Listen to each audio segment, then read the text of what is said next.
Bienvenue sur le Grand Prix de Enfin Bon. Ah, je viens de me réveiller. Qu'est-ce que c'est que ça? Je suis dans une baignoire tout nu. Je suis tatoué. Ah, il y a un lama à droite. Je crois que c'est Las Vegas. Et oui, on va revenir donc sur le Grand Prix de Las Vegas, baby. Ce week-end donc qui a eu lieu. On en avait fait une promotion gargantuesque, on dira, pour un Grand Prix qui s'est déroulé de manière plutôt catastrophique, faut le dire. L'organisation a été au ras des pâquerettes et on va y revenir. Une organisation qui a été quand même sauvée par un dimanche de course très intéressant, un Grand Prix chaotique, une vraie bagarre aux avant-postes. On y a cru, Leclerc, Pérez, Verstappen, des changements de position. On aura vraiment cru à une victoire de Charles Leclerc à un moment. Et puis on va revenir sur Mercedes et McLaren qui sont en danger pour le dernier Grand Prix. Donc le suspense à Abu Dhabi avec Ferrari et Aston Martin qui sont désormais à portée de tir. Donc Ferrari portée de tir de Mercedes et Aston Martin de McLaren. Et puis on va revenir sur petit point sur Alpine qui a fait un très bon week-end, très solide sur ce Grand Prix de Las Vegas. On décortique, on analyse, c'est enfin bon, bien sûr.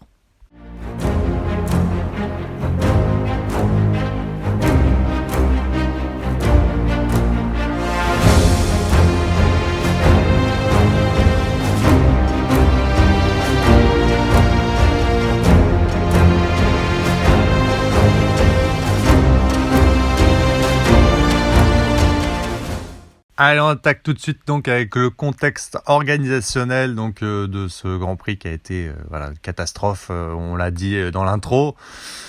On va commencer déjà par la promotion disproportionnée de ce Grand Prix ajouté au calendrier. Donc voilà, nouveau circuit ajouté au calendrier de F1. On a eu une promotion à l'américaine digne du Super Bowl. C'était du grand n'importe quoi, vraiment du too much américain évidemment. Et le problème c'est que quand on fait un tel type de promotion, on attend derrière évidemment que l'événement soit à la hauteur. Et ça n'a pas du tout été le cas. Alors déjà, c'est vrai que dès à l'arrivée des pilotes sur le circuit, ça a été rapidement plié. C'est vrai que on a eu le triple champion du monde, Max Verstappen, la star du moment, qui nous a découpé le circuit en tataki. C'était rapide. Premier problème, le circuit. Est-ce que ce circuit vous semble intéressant? Non. Voilà, c'est vrai que c'est un circuit avec très peu de virages. Qui demande pas vraiment, qui challenge pas vraiment les pilotes, qui a pas d'intérêt. Donc vraiment, ça a été relevé par pas mal de pilotes, ça. Un circuit peu intéressant, pas très challengeant. Notre Max Verstappen qui nous a même lâché la petite phrase, Monaco, c'est la Champions League, quand là, le circuit de Las Vegas, c'est la Ligue 1. Ouais, ok, bam, allez, boum, c'est remballé, c'est la Ligue nationale, quoi. Donc, ça fait très mal déjà. Il est arrivé, il a mitraillé. Et puis il a remis le couvert bien sûr parce qu'on est à Las Vegas. Las Vegas c'est une ville de fête, c'est pas une ville portée sur le sport auto. Les gens qui sont autour sont pas spécialement intéressés par le sport automobile. Ils sont là pour se mettre une caisse et arriver bourré sur le circuit. Tu pourrais mettre des chameaux qui font une course, c'est pareil. De toute façon ils ont les yeux de travers comme on dit. Et donc forcément, il s'est plaint aussi, le champion du monde, que les spectateurs sur place soient pas plus intéressés, pas plus connaisseurs que ça de F1. En fait, ça manquait de fans tout simplement au Grand Prix de Las Vegas. Pour un prix de billet disproportionné lui aussi, puisqu'il valait, je crois, 3 ou 4 fois le prix d'un Grand Prix de Belgique qui vaut 180 €. Bref, à l'américaine, du grand n'importe quoi, too much, comme d'habitude. Les choses ne se sont pas arrangées puisque dès les essais libres 1, on a assisté à une scène incroyable. Sainz qui passe sur une plaque d'égout. La plaque d'égout donc se soulève. Elle avait déjà en fait été un peu abîmée par un passage d'Albon. On le saura.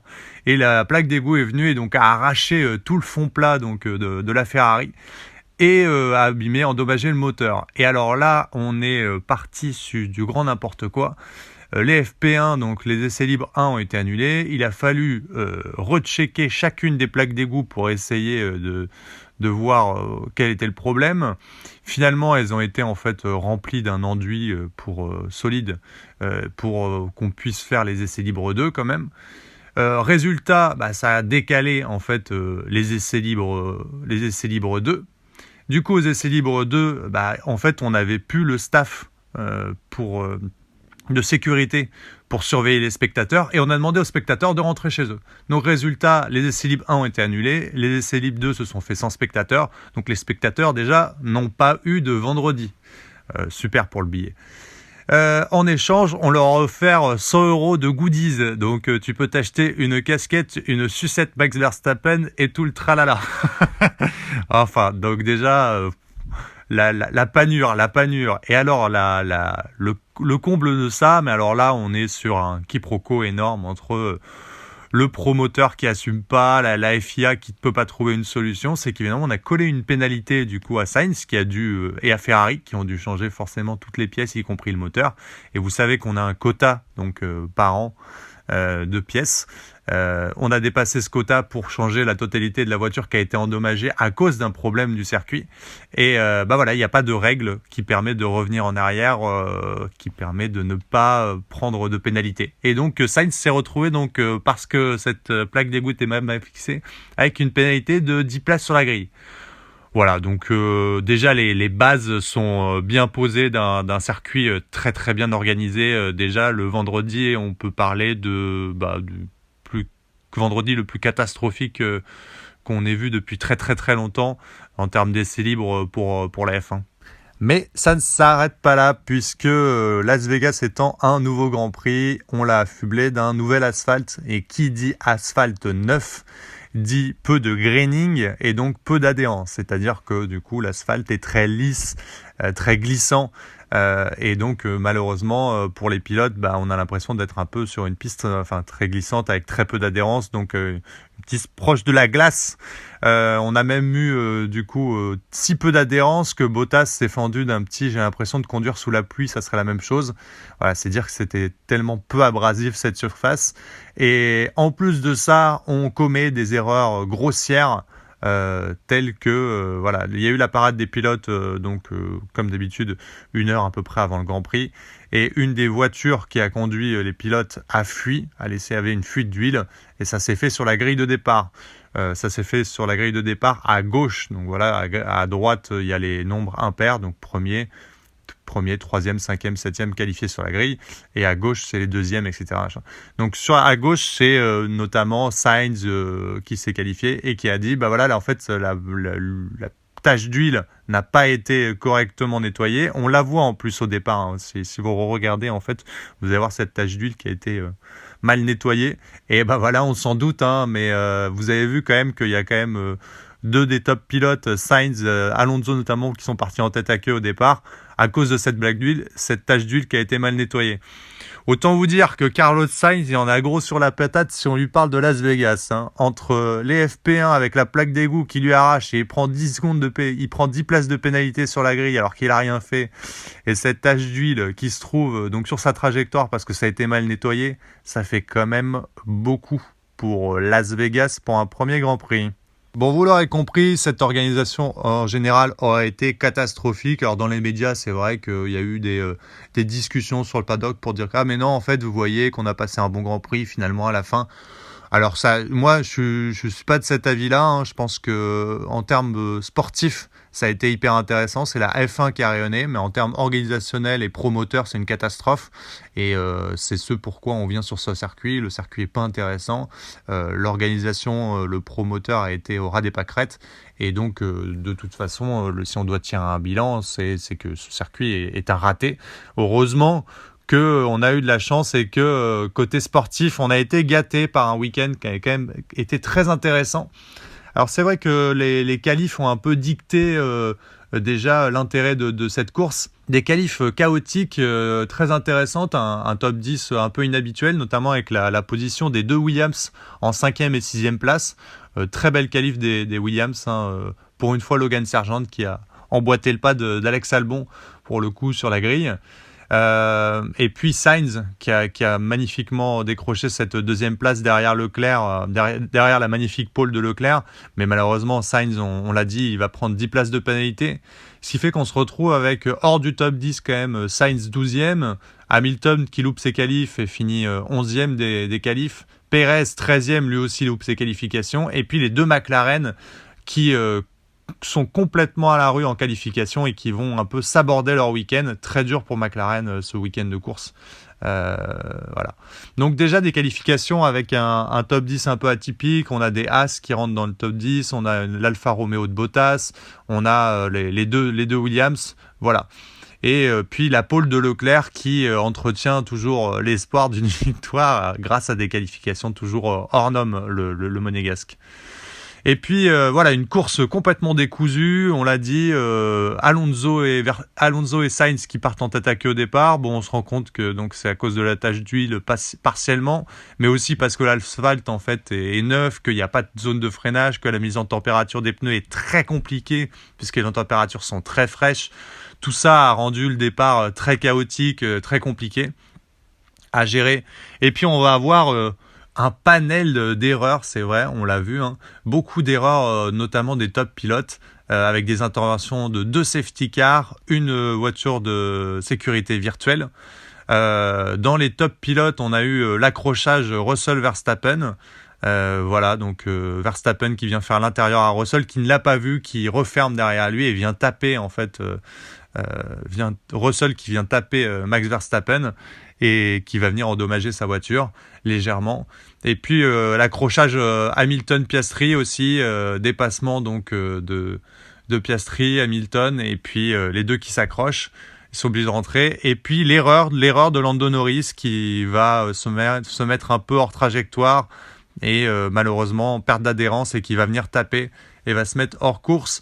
Donc beaucoup d'erreurs des top pilotes qui ont un peu animé grandement en fait ce Grand Prix. On a senti les pilotes pas à leur aise sur ce circuit. On l'a dit par rapport aux paramètres de fraîcheur, de typologie du circuit.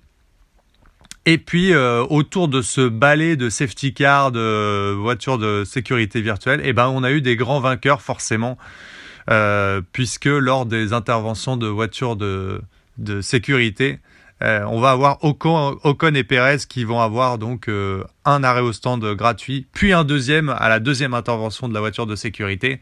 Et puis finalement, on va se retrouver avec un Sergio Perez improbable, passé d'une 13e place à une première. Alors j'ai trouvé ça très drôle parce que quand même, on a mis en pilote, je sais qu'à la fin on élit le pilote de la course et puis il y avait quand même Sergio Perez qui apparaît. Bon, je trouve qu'au niveau des circonstances de course quand même, Ocon et Perez, même s'ils font une belle course, je veux dire, ils sont quand même extrêmement aidés par les circonstances de course, mais qui est vraiment, en fait, c'est pas que la position qui compte, quoi. Il faut aussi prendre en compte tout ce qui rentre en compte.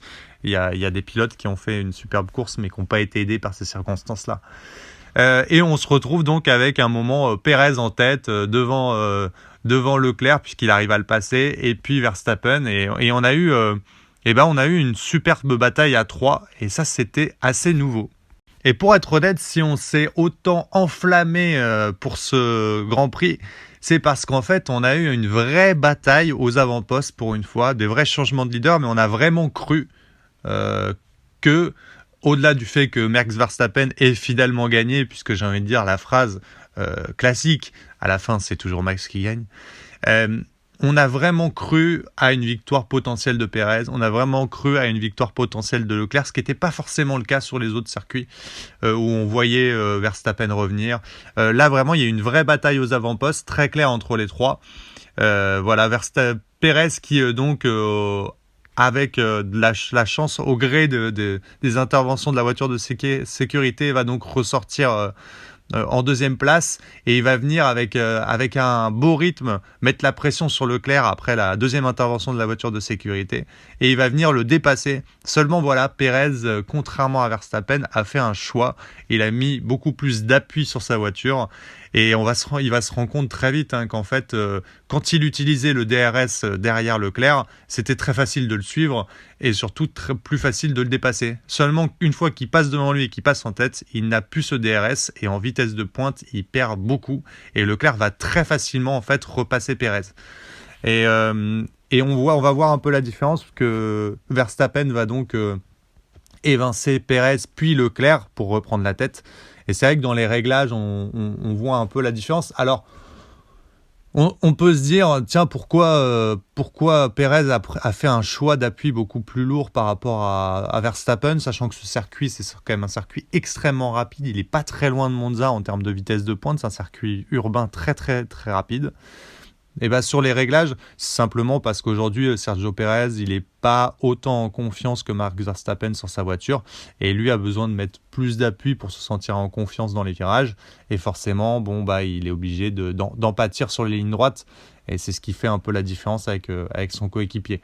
Mais il a réussi à trouver quand même des réglages plutôt corrects, puisqu'il finit pas si loin que ça de son coéquipier. Mais on a vu un peu la différence. Donc voilà, une très belle bataille. Des changements de leader et puis on va y revenir, une performance incroyable de Charles Leclerc.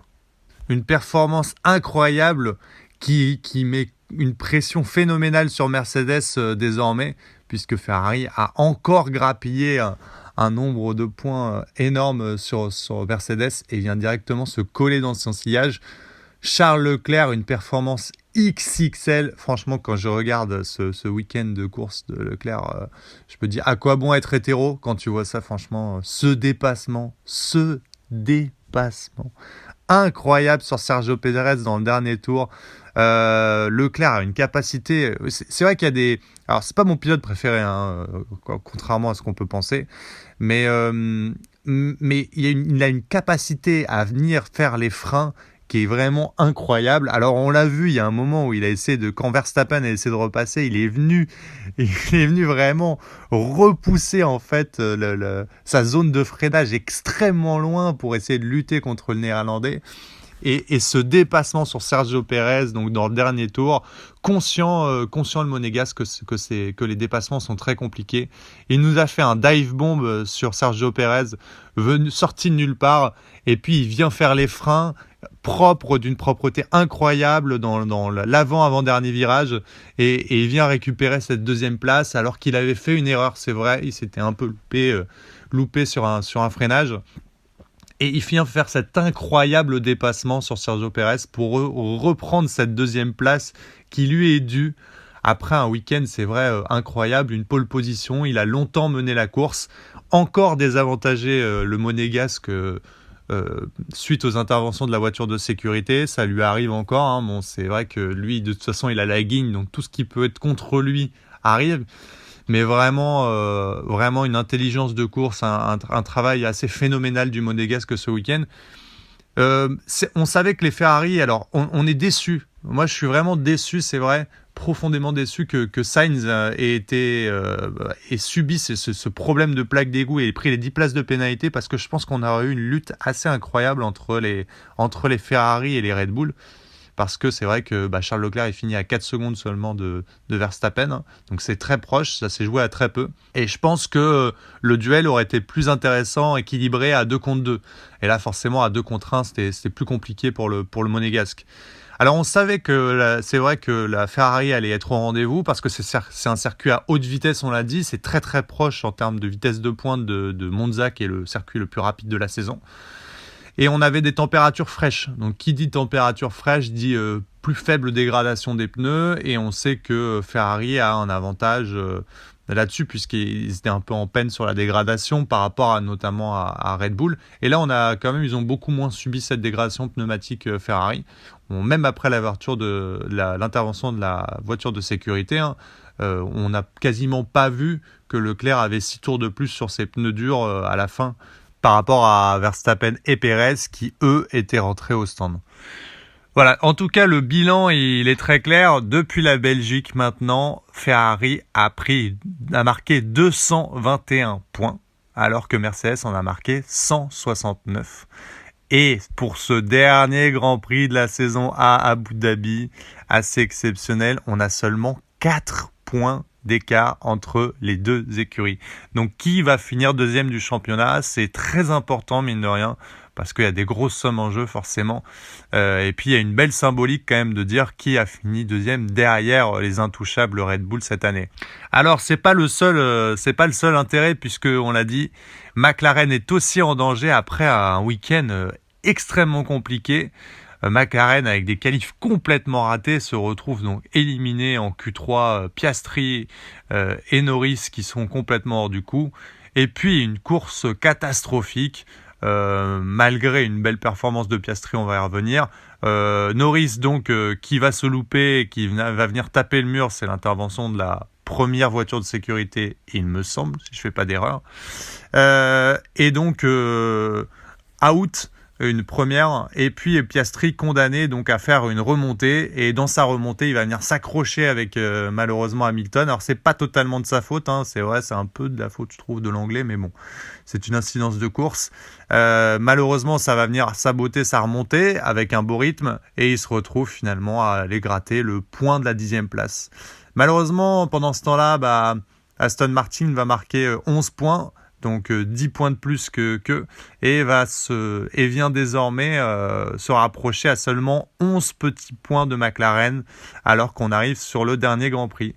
Alors 11 points pour Aston Martin à rattraper, ça reste quand même compliqué, mais attention, McLaren n'est pas à l'abri et est donc sous pression à Abu Dhabi de perdre cette 4e place pour laquelle elle avait fait une belle remontée dans cette deuxième partie de saison. Le suspense est donc encore de mise. Et on va faire une petite aparté donc sur Alpine qui globalement a fait un week-end assez intéressant. Alors c'est vrai qu'Ocon est complètement passé à travers ses qualifications, je crois qu'il était 16e ou 17e sur la grille, mais il va remonter donc et finir à cette 4e place assez incroyable et marquer 12 points très précieux pour Alpine. Ocon très très aidé pareil pour la voiture de sécurité, il fait partie des grands gagnants avec Pérez. C'est vrai, des interventions de la voiture de sécurité, mais il a dit, il a tellement subi Ocon, c'est vrai, été malchanceux sur les 6-7 dernières courses, que là il a quand même été bien aidé par les circonstances de course. Et à contrario, pendant que lui en a bien profité, Gasly, lui qui s'est mis en lumière en qualification, était qualifié 4e, a subi la loi des interventions de voitures de sécurité et malheureusement il a fini sur un train de pneus beaucoup plus usé que ses adversaires qui sont rentrés au stand pour changer de train de pneus donc à la deuxième intervention de voiture de sécurité, et il est malheureusement sorti du top 10. Mais bon, Alpine globalement s'est montré à son avantage par Gasly en qualification, par Ocon en course, et donc s'est montré aux avant-noces et s'est mis en vue. C'est plutôt un week-end positif pour la marque française. Allez, on arrive donc sur le dernier Grand Prix à Abu Dhabi. C'est déjà la fin de saison, ça y est, c'est fini. Max Verstappen est champion, au cas où t'es pas au courant. Voilà, donc tu l'auras compris, il y a 2 points clés qui sont à surveiller. C'est quand même la bataille la plus importante, c'est pour cette 2e place entre Ferrari et Mercedes. Qui va terminer devant? Donc Mercedes a 4 points d'avance sur Ferrari. Et puis la bataille pour la 4e place au constructeur entre Aston Martin et McLaren. Actuellement, McLaren a 11 points d'avance sur Aston Martin. Voilà, ce sont les attentes. Après Abu Dhabi, honnêtement, c'est un Grand Prix qui est assez inintéressant. Le circuit propose pas un divertissement des plus grands. Quand il y a une voiture sécurité, c'est assez rare. Et de toute façon, ça ne change pas la physionomie de cette course qui n'est jamais transcendante. Voilà. 2021, c'est une exception. Bien sûr, on a une petite intervention divine, comme on dit, mais sinon, c'est jamais très intéressant comme circuit, ni comme fin de saison. Allez, on va s'en contenter et puis on va regarder quand même attentivement cette fin de saison et ces batailles de constructeurs avec enfin bon, bien sûr.